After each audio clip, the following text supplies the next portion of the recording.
So hello everyone, कैसे हो आप लोग। This is K sir from bright spark academy. So आज हम लोग क्या पढ़ेंगे, फिजिक्स क्लास 9th का। बहुत टफ लगता है क्लास 9 का फिजिक्स, तो अब बहुत आसान हो जाएगा। ठीक है, तो सबसे पहले फिजिक्स स्टार्ट करने से पहले पता होना चाहिए फिजिक्स होता क्या है। तो इसके लिए अपन थोड़ा सा डेमो देख लेते हैं।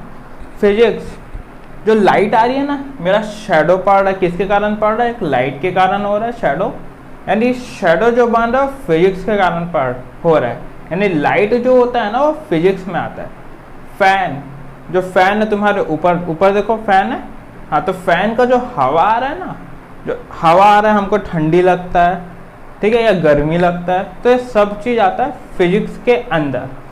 आसपास जितने भी मोमेंट्स होते हैं, ठीक है, दरवाज़ा को खोलना, ठीक है, मम्मी को चिल्लाती है मम्मी ज़ोर ज़ोर से, हमको इरिटेशन लगता है कभी कभी, या और कुछ चीज़ होती है, दोस्त लोग बोलते रहते हैं बक बक बक बक बक करते रहते हैं, तो ये सब चीज़ जो सुनाई देता है ना हमको, वो भी आता है फिजिक्स में।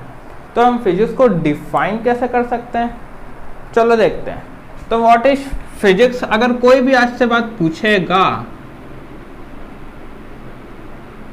तो क्या होता है physics. It is a branch, ये ब्रांच है साइंस का। It is a branch of science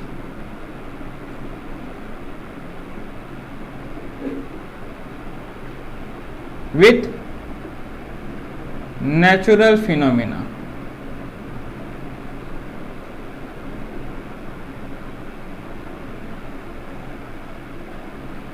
ठीक है, क्या ये branch of science that deal with natural phenomena. इस नेचुरल फिनोमिना का मतलब नेचुरल डिजास्टर में समझना, ठीक है, वो अलग चीज़ होती है। नेचुरल फिनोमिना का मतलब होता है जो नेचुरली हमारे आसपास होता है। जैसे मैं यहाँ से ऐसा चल रहा हूँ, ठीक है, ये सब फिजिक्स के कारण ही हम लोग चलते हैं। मूवमेंट आप जो मोबाइल में देख रहे हो मेरे को, ठीक है, वो भी किसके कारण देख रहे हो, सिर्फ और सिर्फ फिजिक्स के कारण। तो हर जगह फिजिक्स है। तो सबसे पहले तो ये समझ आ गया ना फिजिक्स होता क्या है, यानी आसपास की हर एक मूवमेंट वो फिजिक्स में हम पढ़ते हैं। ठीक है, तो अब फिजिक्स तो हम देख लिए, अब क्या देखेंगे, फिजिकल क्वांटिटी। अब सर फिजिकल क्वांटिटी क्या होता है, फिजिकल क्वांटिटी क्या होता है, फिजिकल क्वांटिटी। अब देखो, अब एक्चुअली में फिजिक्स जो हम पढ़ते आ रहे थे ना, उसमें एक दिक्कत आई। किसी भी चीज़ को मेजर तो करना पड़ता है ना, यानी जो मार्कर पकड़ा हूँ इसका कुछ लेंथ होगा, यानी इसको मुझको मेजर करना पड़ेगा। जो लाइट आती है उसको मेजर करना पड़ेगा, ठीक है, जो हम डिस्टेंस चलते हैं उसको मेजर करना पड़ेगा। तो फिजिकल क्वांटिटी वही होती है जिसको अपन मेजर कर सकें, यानी इट कैन बी मेजर। ठीक है, अब दो टाइप से मेजरमेंट होता है। ठीक है,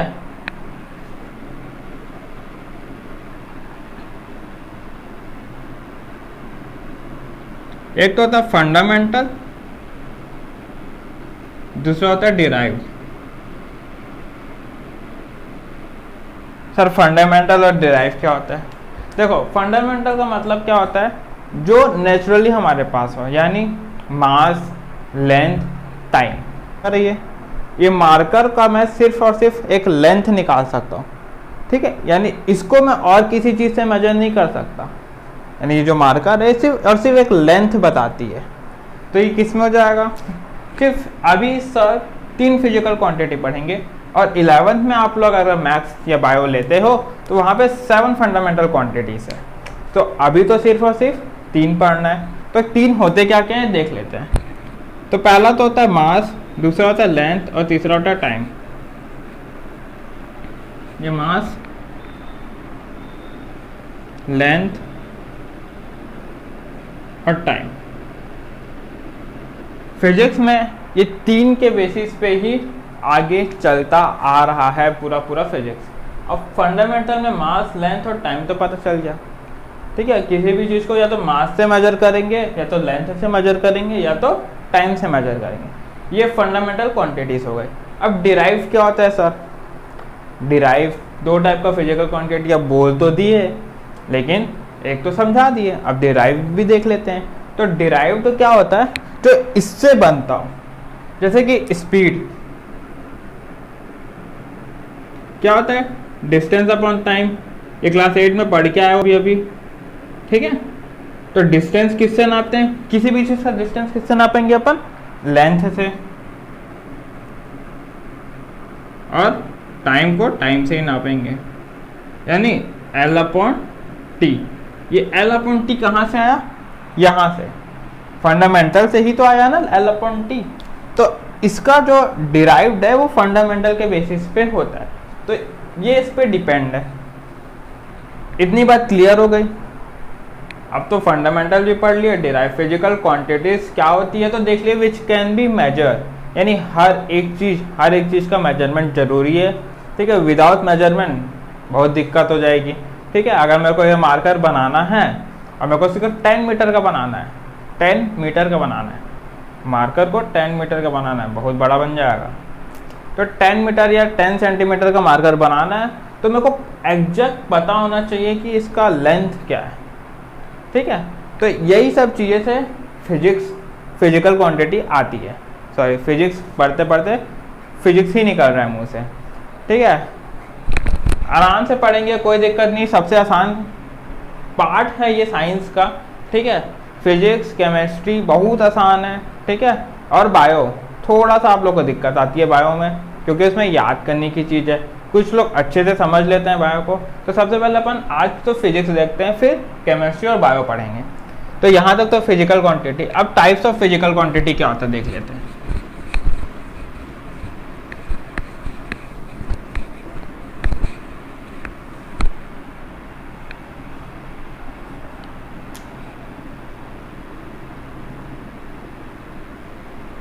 types of physical quantity. Sir types of physical quantity, आप तो फिजिकल क्वांटिटी समझा दिए, विच कैन बी मेजर। अब टाइप्स कहाँ से आ गए इसमें, देखो टाइप्स ऑफ फिजिकल क्वांटिटीज में पहले होता क्या है देख लेते हैं। पहला तो होता है स्केलर और दूसरा होता है वेक्टर। सर स्केलर और वेक्टर क्या होता है, अरे कुछ नहीं होता यार, बहुत आसान है, कोई दिक्कत नहीं बच्चों, टेंशन बिल्कुल मत लेना, मैं हर चीज समझा रहा हूँ, ठीक है। स्केलर में सिर्फ और सिर्फ मैग्नीट्यूड होता है और वेक्टर में मैग्नीट्यूड प्लस डायरेक्शन। मैग्नीट्यूड का मतलब जैसे मैं बोला राम 2 मीटर चला, जो ये राम है 2 मीटर कवर किया एक डिस्टेंस, यानी मैं यहाँ से सीधा सीधा यहाँ पे चला, 2 मीटर राम को चला दिया मैं ए से बी पॉइंट पे। इसमें ना कोई डायरेक्शन की बात हुई ना किसी भी, सिर्फ 2 मीटर। ये जो 2 है ना, यानी जो नंबर है, इसी को अपन बोलते हैं मैग्नीट्यूड, यानी जो नंबर को ही मैग्नीट्यूड बोलते हैं, सिर्फ जहाँ नंबर के बेसिस पे बात हो। इसमें डायरेक्शन से कोई मतलब नहीं है, राम 2 मीटर चला, सीधा सीधा आया, चला गया, ठीक है। तो जो भी चीज़ सिर्फ और सिर्फ मैग्नीट्यूड बताती है उसको अपन क्या बोलेंगे, स्केलर, ठीक है। अब आता है वेक्टर। देखो वेक्टर का सीधा सीधा एक एग्जांपल लेते हैं। घर में डोर तो होगा, जिस रूम में बैठे हो उस डोर को ना ऐसे पकड़ना, यहाँ पे ऐसे पकड़े, 2 न्यूटन का फोर्स लगाना अपोजिट डायरेक्शन में। जैसे मैं यहाँ पे डोर बना के दिखाता हूँ, ठीक है। इस डोर को मैं पकड़ा, अंदर की ओर धकेल रहा हूँ, 2 न्यूटन का फोर्स पूरा लगा दिया मैं उस तरफ, खुल ही नहीं रहा, ठीक है, खुल ही नहीं रहा। अब कोई दूसरा व्यक्ति आया, 2 न्यूटन का फोर्स इस डायरेक्शन में, यानी मेरे डायरेक्शन में लगाया, एक बार में खुल गया। कैसे, यहाँ पे डायरेक्शन इंपॉर्टेंट है, ठीक है। अगर मैं 2 न्यूटन का फोर्स अंदर तरफ डालूंगा ना तो नहीं खुलने वाला, यहाँ पे मेरे को बाहर निकालना पड़ेगा, यानी को बाहर फोर्स लगाना पड़ेगा, यानी फोर्स मेरे को आउटसाइड लगाना पड़ेगा, तभी वो खुलेगा दरवाज़ा, ठीक है। तो जो डोर होता है उसमें एक डायरेक्शन लगता है, तो उसी डायरेक्शन और एक मैग्नीट्यूड लगा, यानी 2 न्यूटन का फोर्स मैं अपने तरफ खींचा, ठीक है, तो मेरे को पता चला कि 2 न्यूटन का फोर्स अपने तरफ खींचूंगा तो वो जो 2 न्यूटन का फोर्स जिस डायरेक्शन तरफ दरवाजा खुल रहा है ना, यानी जो डोर ओपन हो रहा है, उसको बोलेंगे हम वेक्टर, जहाँ पे डायरेक्शन का इंपॉर्टेंस है। ठीक है, डायरेक्शन प्लस मैग्नीट्यूड आ जाता है वेक्टर क्वांटिटी। तो पूरा फिजिक्स ये 2 पार्ट में डिवाइड है। ठीक है, यहाँ तक क्लियर हो गया? कोई डाउट होगा ना तो नीचे कमेंट सेक्शन पे कमेंट करें। सो हमारा अगला टॉपिक है सिस्टम ऑफ यूनिट। तो system of unit, sir system of unit, देखो सिस्टम ऑफ यूनिट क्या होता है, पहले लिख लेता हूँ मैं, फिर बताता हूँ सिस्टम ऑफ यूनिट क्या होता है।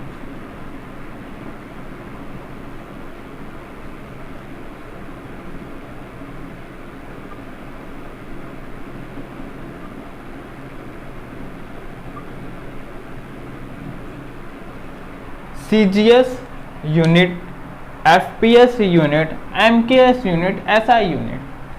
सॉरी, ये थोड़ा बहुत आप लोग क्लास 8 में पढ़े होंगे। ठीक है, तो सबसे पहले देखते हैं CGS यूनिट होता क्या। देखो सिस्टम ऑफ यूनिट हो क्या रहा था, ये CGS यूनिट को दिए थे, CGS यूनिट आया था बाय फ्रांस। ठीक है, फ्रांस से ये CGS यूनिट लाया गया था, फ्रांस में CGS यूनिट फॉलो किया जाता था। तो CGS का फुल फॉर्म क्या होता है, सेंटीमीटर ग्राम सेकेंड। तो फ्रांस में क्या हो रहा था, CGS यूनिट चल रहा था। ठीक है, फिर ब्रिटिश में क्या हुआ था, ब्रिटिश सिस्टम के हिसाब से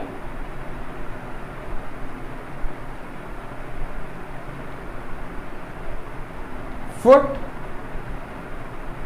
पाउंड सेकेंड। ठीक है, तो ब्रिटिश सिस्टम क्या चला रहा था, फुट पाउंड सेकेंड। उसके बाद MK सिस्टम आया। ठीक है, इसको बोलते हैं मीटर किलोग्राम सेकेंड। ये कौन लाया था, फ्रेंच सिस्टम लाया था, ये फ्रेंच में चल रहा था। अब देखो हो क्या रहा था ना, ये फ्रांस में चल रहा है, ये ब्रिटिश में चल रहा है, ये फ्रेंच में चल रहा है, सब जगह अलग अलग मेजरमेंट चल रहा है।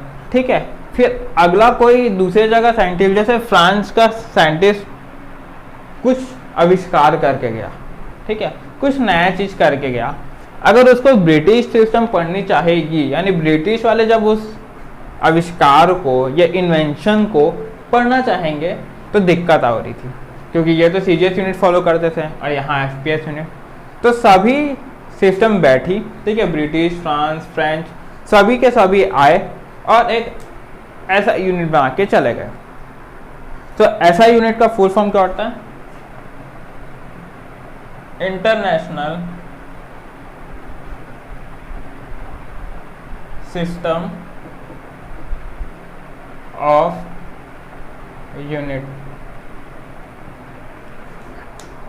ठीक है, इंटरनेशनल सिस्टम ऑफ यूनिट, ये सभी के सभी मिले एक जगह पे और वहाँ डिसाइड कर दिए कि ऐसा यूनिट चलाना है भाई, अब तुमको जो करना है कर लो, हमको ऐसा यूनिट से मतलब है। तो ये सभी चीज़ फिजिक्स में कॉमन थी, बेसिक नॉलेज होनी चाहिए फिजिक्स की इतनी कुछ। ठीक है, अभी हम फॉलो करेंगे ऐसा यूनिट। ठीक है, अगर क्वेश्चन में MKS या FPS या CGS दिया हुआ है तो उस बेसिस पे अपन क्वेश्चंस को सॉल्व करेंगे। तो इतना तो सिस्टम ऑफ यूनिट सब चीज़ समझ में आ गया। अब आता है चैप्टर नंबर 1 जो कि है मोशन।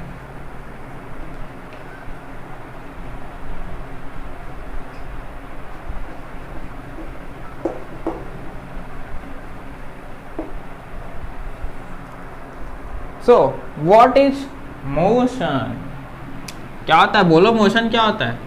सबको पता है मोशन क्या होता है, किसी भी चीज़ का मूवमेंट को मोशन बोलते हैं, है ना। बिल्कुल नहीं, मोशन का मतलब मूवमेंट नहीं होता।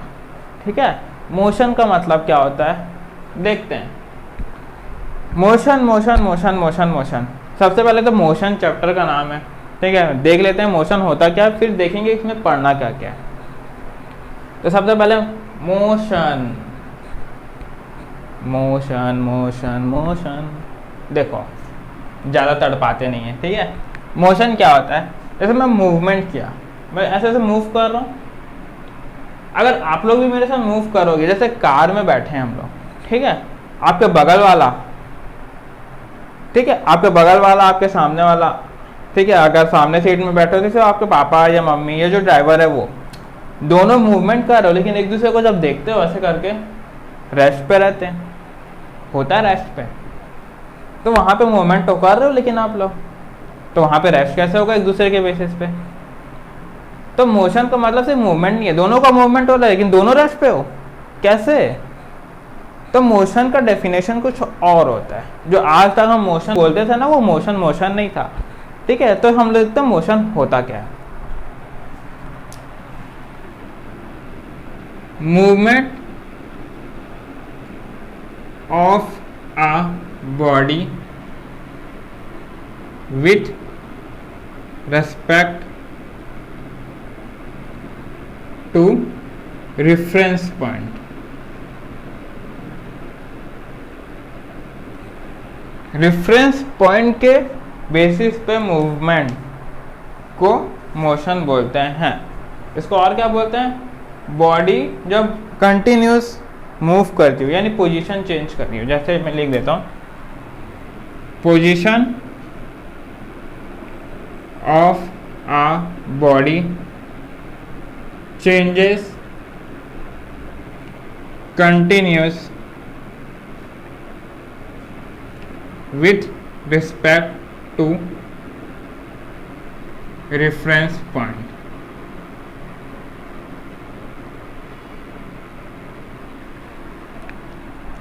सर रेफरेंस पॉइंट दो बार लिख दिया, लेकिन रेफरेंस पॉइंट का मतलब ही नहीं बता रहे हो आप। वेट करो, बता रहा हूँ। और रेफरेंस पॉइंट का मतलब क्या होता है, जो चीज़ यानी जो ऑब्जेक्ट एट रेस्ट हो, यानी हम लोग रेफरेंस पॉइंट क्या बोलते हैं, जो ऑलवेज एट रेस्ट हो। यानी रेफरेंस पॉइंट का मतलब ही होता है ऑलवेज एट रेस्ट। अब देखो, अब मोशन को समझने की कोशिश करते हैं। तो सबसे पहले जब मैं मूवमेंट करूंगा तो किसी के रेफरेंस पॉइंट के बेसिस पे मूवमेंट करूँ। जैसे मैं यहाँ से यहाँ मूव कर रहा हूँ, आप लोग को लग रहा है ना ये मूवमेंट हो रहा है। क्यों हो रहा है, क्योंकि बोर्ड रेस्ट पे। अगर ये दोनों हम लोग साथ साथ मूव करें, क्योंकि अभी पॉसिबल नहीं है, लेकिन जब हम दोनों साथ साथ मूव करें तो आप लोग को पता नहीं चल पाएगा कि हम लोग मूवमेंट कर रहे हैं, जो कि कार में होता है। आप लोग बैठे रहते हो, अगर बगल वाले को देख रहे हो वो रेस्ट पे, लेकिन जब कार से बाहर रहता है ना, उनको पता चलता है कि कार मूव हो रही है, ठीक है। तो वो उनको कैसे पता चला कि कार मूव हो रही है, क्योंकि वो जैसे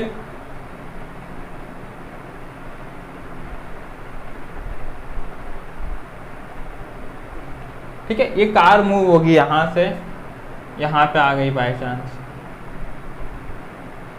ठीक है।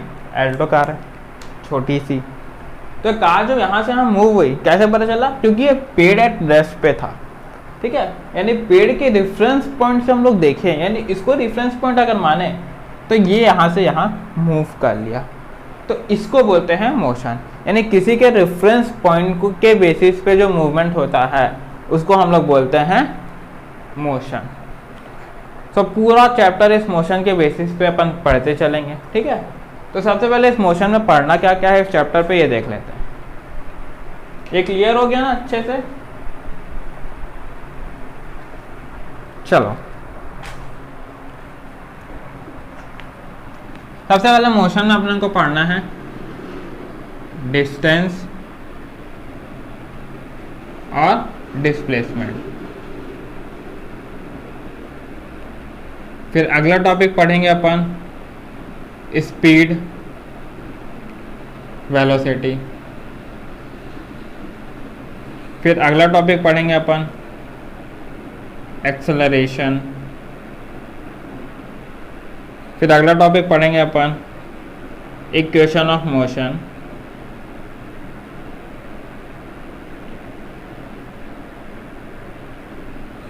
नेक्स्ट पढ़ेंगे ग्राफ, ठीक है।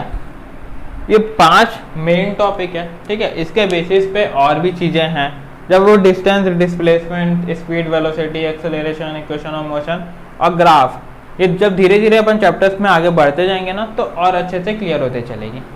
तो ये सभी चीज़ें पढ़ेंगे फर्स्ट वीडियो में, यहाँ से यहाँ तक क्लियर करेंगे। ये 3 टॉपिक को अपन आज कवर कर लेते हैं, ठीक है। उसके बाद नेक्स्ट वीडियो पे ये और ये कवर कर लेंगे, डिस्टेंस और डिस्प्लेसमेंट। सर दोनों में डिफरेंस क्या होता है, यही देखना है हम लोग को कि सर डिस्टेंस और डिस्प्लेसमेंट अलग अलग चीज़ें होती है, ठीक है। देखो चलो एक चीज एक्चुअली चीज़ हम लोग क्या होता है, ये अगर डिस्टेंस को मैं बोलता हूँ टोटल लेंथ, ठीक है, टोटल लेंथ, और डिस्प्लेसमेंट होता है शॉर्टेस्ट लेंथ।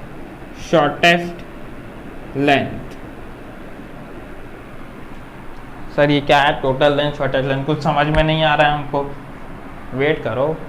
चलो, होता क्या है, अपन जब क्लास में रहते हैं, ठीक है, वॉशरूम जाते हैं, ठीक है, होता क्या है, क्लास से अपन निकलते हैं, सीधे साधे बच्चे मेरे जैसे लोग यहाँ से निकलते हैं और यहाँ तक सीधा सीधा रास्ते पे जाते हैं, और वैसे ही सीधे सीधे रास्ते पे वापस आ जाते हैं।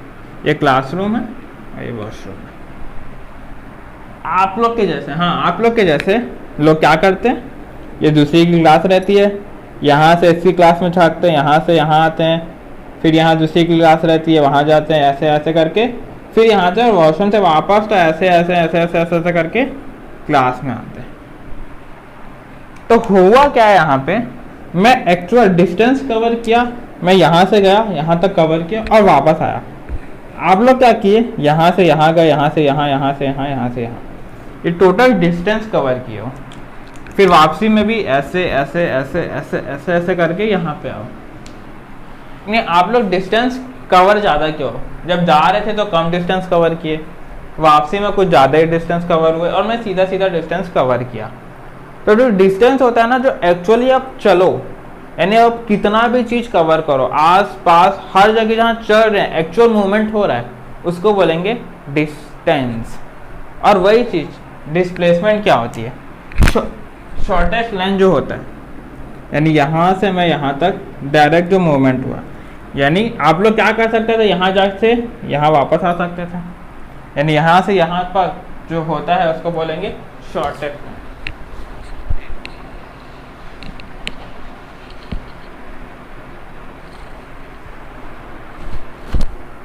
तो ये चीज होती है शॉर्टेस्ट लेंथ। एक और एग्जांपल ले लेता हूँ, डिस्टेंस और डिस्प्लेसमेंट को बस समझा रहा हूँ, उसके बाद और अच्छे से क्लियर करेंगे।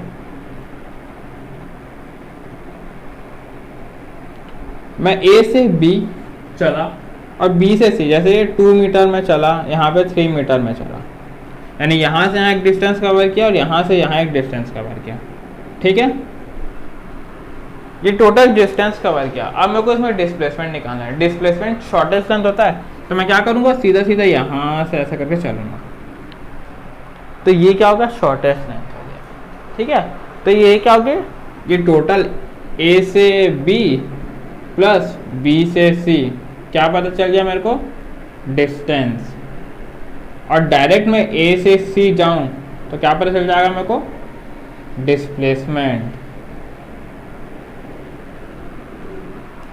समझ में आया डिस्टेंस और डिस्प्लेसमेंट का जो जनरल डिफरेंस था, ठीक है। तो अब इसका एक्चुअल डिफरेंस बिटवीन देखते हैं।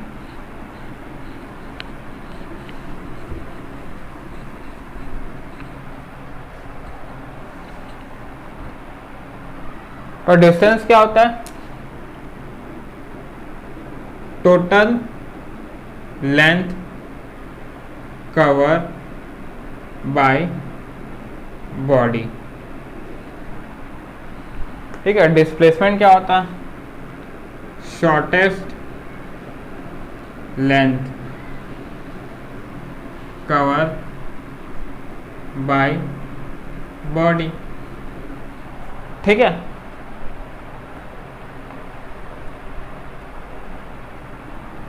अब जो डिस्टेंस का ये चीज़ तो अपन क्लियर कर लिए।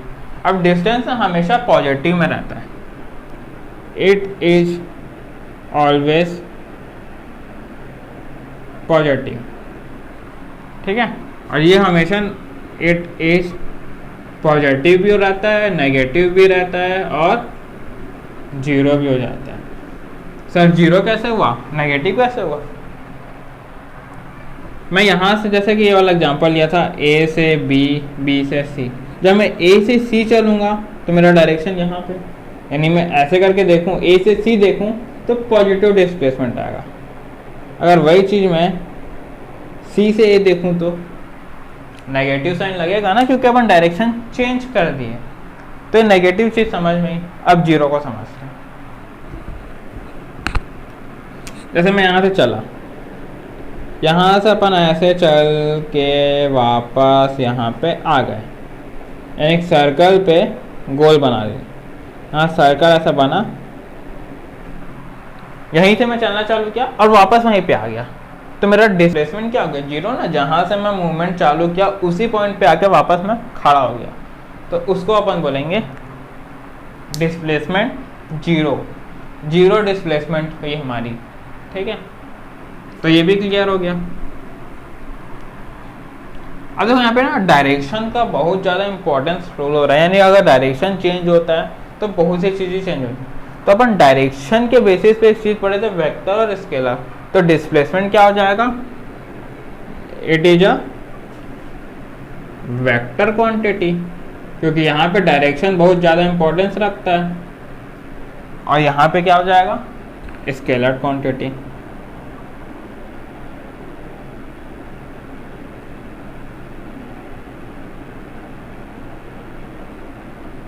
ठीक है,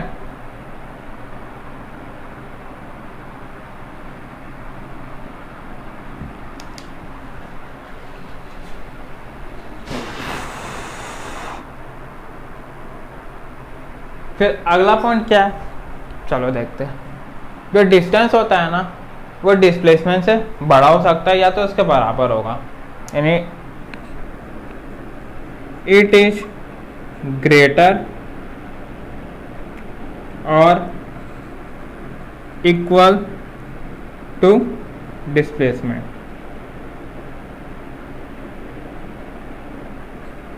ठीक है, और डिस्प्लेसमेंट क्या होता है, इट इज स्मॉलर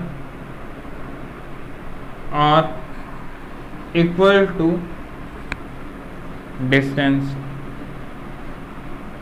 क्योंकि डिस्प्लेसमेंट हमेशा शॉर्टेस्ट डिस्टेंस कवर करता है, तो जो डिस्प्लेसमेंट है वो शॉर्ट में आया, जितना अपन डिस्टेंस कवर किए हैं ए से बी, बी से सी, उसका जब शॉर्टेस्ट लाइन निकालेंगे तो हमेशा वो डिस्टेंस से छोटा आएगा। यहाँ तक बच्चों क्लियर है हर चीज़? कहीं पे कोई भी डाउट होगा तो नीचे कमेंट सेक्शन में जाके कमेंट करें। ठीक है, हर एक कमेंट को मैं पढ़ूंगा। तो ये डिस्टेंस और डिस्प्लेसमेंट तो हम लोग को समझ में आ गया अच्छे से।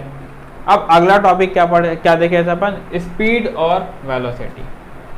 चलो देख लेते हैं।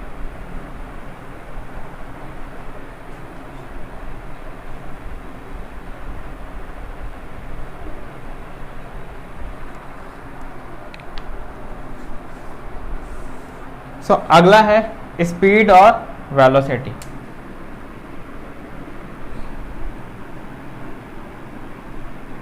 स्पीड और वेलोसिटी, स्पीड और वेलोसिटी अलग अलग होती है, बिल्कुल अलग अलग होती है। ठीक है, इसको एक मान के नहीं चलेंगे। स्पीड अलग चीज़ होती है और वेलोसिटी अलग चीज़ होती है। क्या डिफरेंस है ये हम लोग अभी देखेंगे।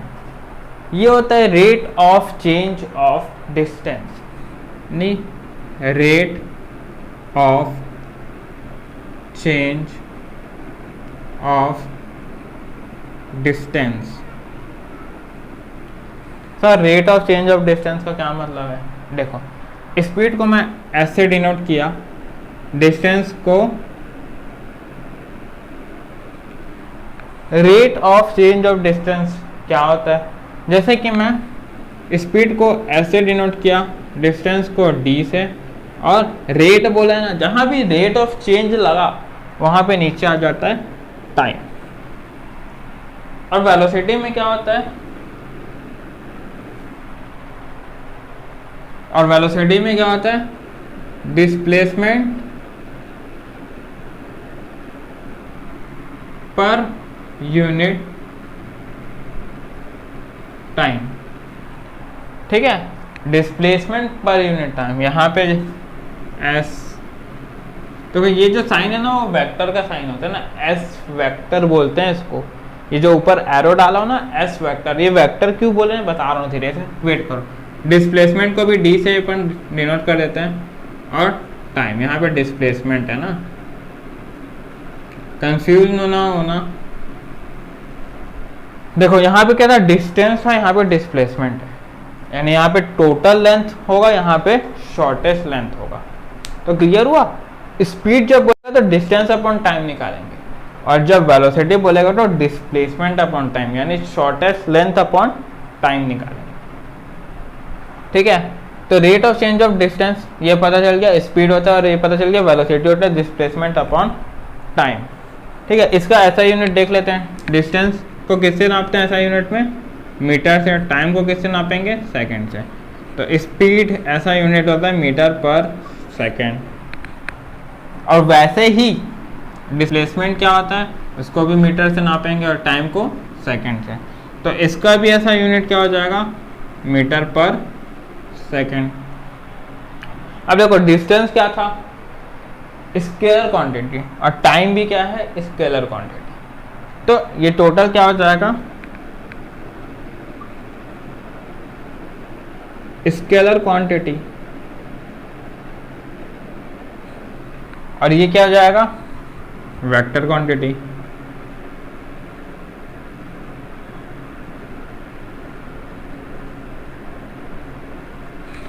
देखो डिस्प्लेसमेंट क्या था, वेक्टर था, तो वेक्टर अपॉन स्केलर वेक्टर ही होगा, क्योंकि अपन को मेन टाइम से मतलब नहीं है, डिस्प्लेसमेंट, शॉर्टेस्ट एंड डायरेक्शन। ठीक है, तो इतनी सारी चीजें डिस्प्लेसमेंट में आती है, तो इसलिए ये वेक्टर क्वांटिटी है। ठीक है, अब इसी के साथ एक और भी चीजें देख लेते हैं। ठीक है, एवरेज स्पीड देख लेते हैं।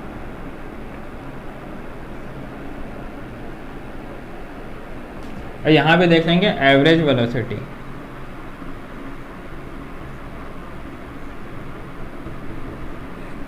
सर एवरेज स्पीड और एवरेज वेलोसिटी अलग अलग है? हाँ बिल्कुल अलग अलग है। एवरेज स्पीड क्या होता है, चलो देखते हैं।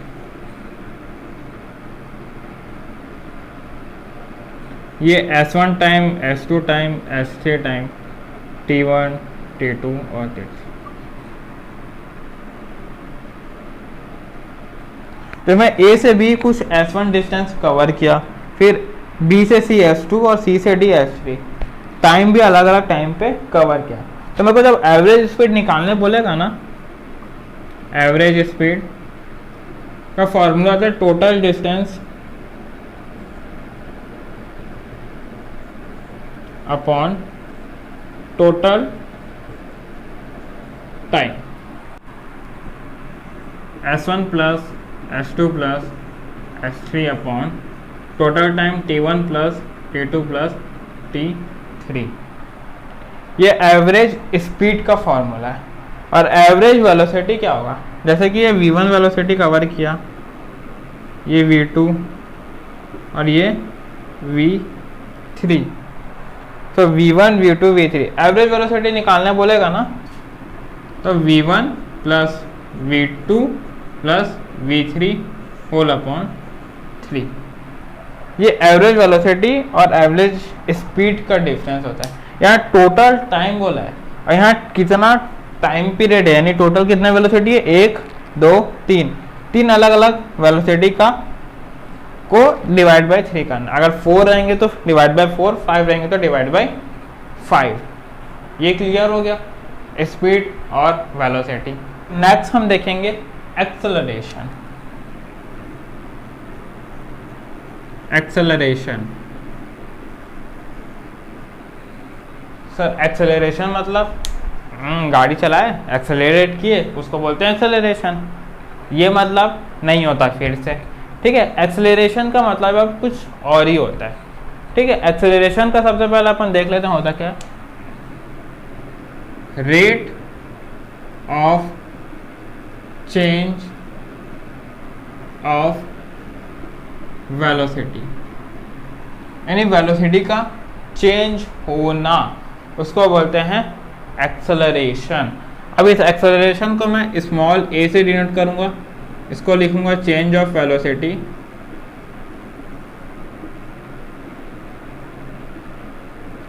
Whole upon change in time या टाइम। तो चेंज इन वेलोसिटी का देख लेते हैं, मतलब मैं u से v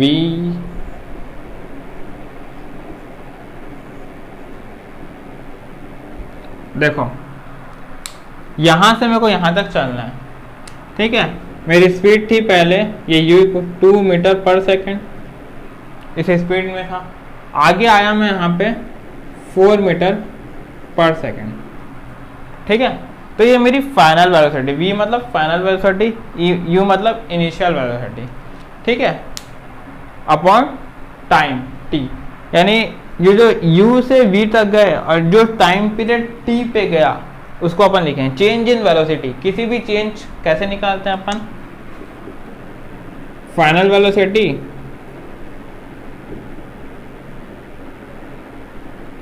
minus initial velocity whole upon time. अब मैं फाइनल वेलोसिटी को क्या लिया हूँ v, इनिशियल को u, whole upon t a, ठीक है। अब देखो u का यानी वेलोसिटी का ऐसा यूनिट क्या था मीटर पर सेकेंड, और टाइम का क्या होता है सेकेंड। तो मैं इसको लिख सकता हूँ मीटर पर सेकेंड अपॉन सेकेंड। तो क्या हो जाएगा मीटर पर सेकेंड स्क्वायर, यानी एक्सेलरेशन का ऐसा यूनिट मीटर पर सेकेंड स्क्वायर। यहाँ तक क्लियर हो गया। अब सर एक्सेलरेशन ना दो टाइप का होता है, एक पॉजिटिव होता है, एक नेगेटिव होता है। सर पॉजिटिव नेगेटिव कैसे हो गया, चलो देखते हैं। देखो यहाँ ही पे देख लेते हैं, इससे पॉजिटिव एक्सेलरेशन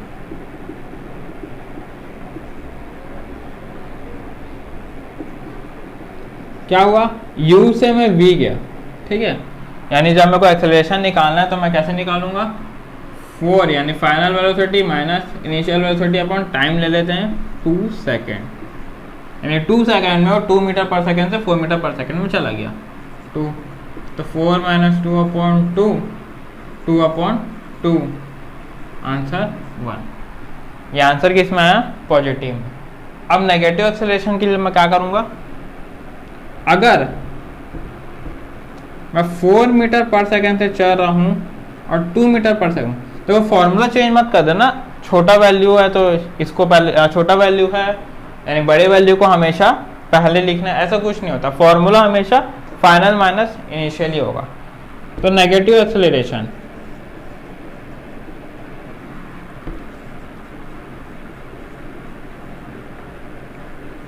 क्या होगा,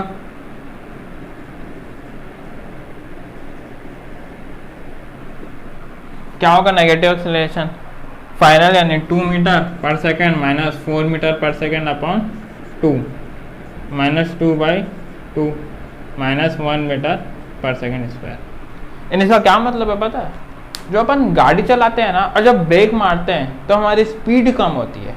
तो जो स्पीड कम होती है तो अपन रिटार्डेशन भी बोलते हैं नेगेटिव एक्सेलरेशन। रिटार्ड हो रहा है यानी कम होते चल रहा है हमारा एक्सेलरेशन, तो वो आता है नेगेटिव एक्सेलरेशन। यहाँ तक क्लियर हो गया हर चीज, ठीक है। तो एक छोटा सा टॉपिक ना स्किप हो गया, तो इस स्किप टॉपिक को अपन कवर करते हैं। वो होता है यूनिफॉर्म मोशन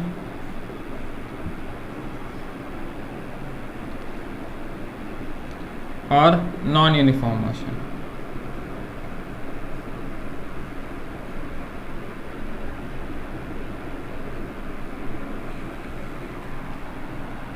यूनिफॉर्म मोशन और non uniform motion. Uniform motion का मतलब होता है equal distance in equal interval of time.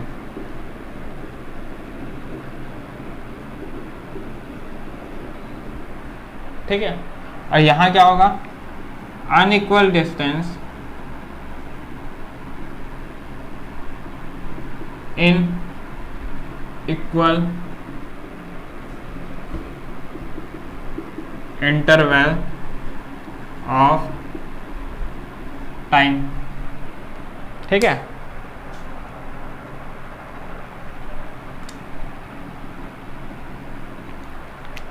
Equal distance and equal interval of time लिखे और unequal distance and equal interval of time.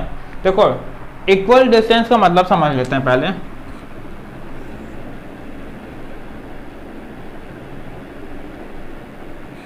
जैसे ये S1 S1 S1 S1 time T1 T1 T1 T1। जैसे 5 minute में ना, जैसे तुम ही चले हो 2 मीटर, फिर अगले ही 5 मिनट में चले तुम 2 मीटर, अगले 5 मिनट में फिर चले 2 मिनट, फिर अगले 5 मिनट में फिर चले 2 मिनट। ठीक है,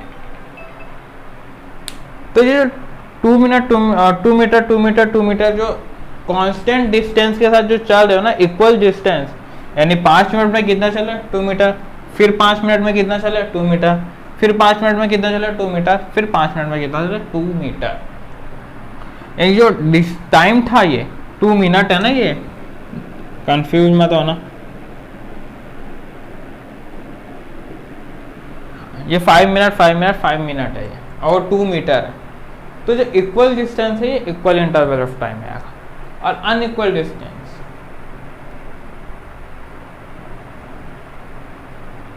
तो ये 5 मिनट 5 मिनट 5 मिनट। देखो टाइम ना अनइक्वल नहीं हो सकता, यानी 1 घंटे को तुम ऐसा होता है कि हम बैठे बैठे वो टाइम रुक गया है, नहीं, टाइम तो चलता चलता जा रहा है, कोई दिक्कत नहीं। टाइम हमेशा 5-5 मिनट के डिफरेंस में ही हम चेक कर रहे हैं, या 1-1 सेकंड, हर 1 सेकंड, यानी टाइम को हम रोक नहीं सकते। हम रुक सकते हैं, टाइम नहीं रुक सकता। टाइम की इंपॉर्टेंस बहुत ज़्यादा है। ठीक है, पैसों से भी ज़्यादा टाइम होता है। तो देखो ये देखते हैं अपन, जैसे कि तुम शुरू के 5 मिनट चले 2 मीटर, फिर अगले 5 मिनट में चल लिया अपन 4 मीटर, फिर अगले 5 मिनट में चल लिया अपन 6 मीटर। यानी यहाँ पे क्या हो रहा है, अनइक्वल डिस्टेंस अनइक्वल हो गए और टाइम सेम था। जैसे कि बस क्या होती है, कभी बहुत स्पीड चलती है, कभी बहुत धीरे चलती है। यानी वो 1 आवर में जो डिस्टेंस कवर करती है वो आधे टाइम तो बहुत स्पीड में निकल जाती है। ठीक है, फिर ब्रेकर आता है, ब्रेकर में ब्रेक लगाते हैं, यानी डिस्टेंस अपने जो इस टाइम पीरियड को कम करते हैं, सॉरी टाइम पीरियड को नहीं, इस डिस्टेंस को कम करते हैं।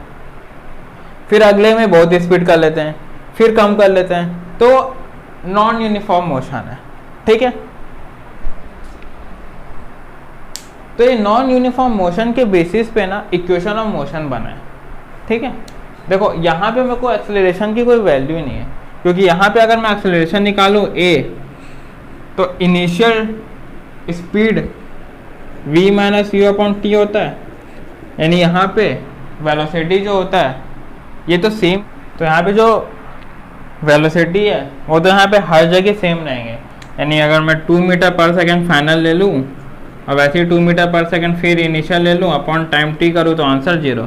यानी यूनिफॉर्म मोशन में एक्सेलरेशन हमेशा 0 होता है, और यहाँ पे एक्सेलरेशन की वैल्यू कभी 0 नहीं हो सकती, क्योंकि यहाँ पे हर एक अनइक्वल डिस्टेंस है, और डिस्टेंस अपॉन टाइम यानी डिस्प्लेसमेंट अपॉन टाइम वेलोसिटी होता है। ठीक है, यहाँ तक क्लियर हो गया हर चीज़। अब एक्सेलरेशन नॉट इक्वल्स टू 0। अब इसी के बेसिस पे अपन पढ़ेंगे इक्वेशन ऑफ मोशन।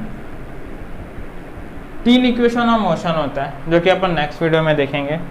पहला होता है v equals to u plus a t, s equal, अगला होता है s equals to u t plus half a t square, और आखिरी होता है v square equals to u square plus 2as। यहाँ पे ना एक्सेलरेशन की वैल्यू 0 नहीं होती, तो ही हम ये सब फॉर्मूला लगाएंगे, यानी ये इक्वेशन ऑफ मोशन, यानी जो मोशन होती है ना वो यही 3 इक्वेशन के साथ ही अपन उसको निकाल सकते हैं। यहाँ v क्या होता है final velocity, u initial velocity, a acceleration, t time, s distance. ये 3 इक्वेशन ऑफ मोशन है, ये फर्स्ट है, ये सेकंड है और ये थर्ड है। हैंडराइटिंग थोड़ी ऊपर नीचे रहती है, ठीक है, तो उसको थोड़ा सा आप लोग एडजस्ट करना, मैं हैंडराइटिंग सुधारने की कोशिश करूँगा। तो आज के लिए तो इतना काफ़ी है। आप लोग को और किसी सब्जेक्ट का वीडियो चाहिए रहेगा ना, तो नीचे कमेंट सेक्शन पे कमेंट करना, हम उसके भी वीडियोस बना के डालेंगे। तो आज के लिए काफ़ी है, थैंक यू।